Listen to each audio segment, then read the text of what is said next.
Muhammad, bas qilasanmi yo'qmi?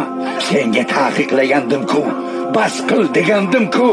Bu ham yetmagandek, bizning oldimizda yuzingni tuproqqa qo'yib namoz o'qiyapsanmi? Lot haqi, seni yana shu yerda ko'rsam, boshingni tosh bilan yoraman. Jiyaningiz jim o'tirgan edi. Abul Hakam kelib uni juda qattiq haqorat qildi. Keyin ketdi. Muhammad esa javob qaytarmadi. Shunaqa qildimi? Ha, Xudo haqqi.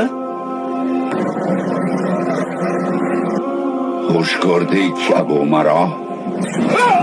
Jiyanimni haqorat qildingmi? Axir men uning dinidaman-ku. Unga tegmanglar. Xudo haqqi, chindan ham jiyaningni haqorat qildim.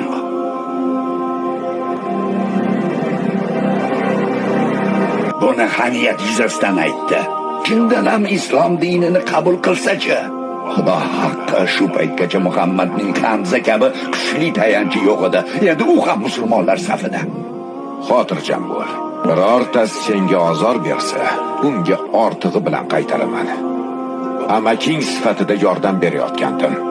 Endi esa musulmon sifatida ko'mak beraman.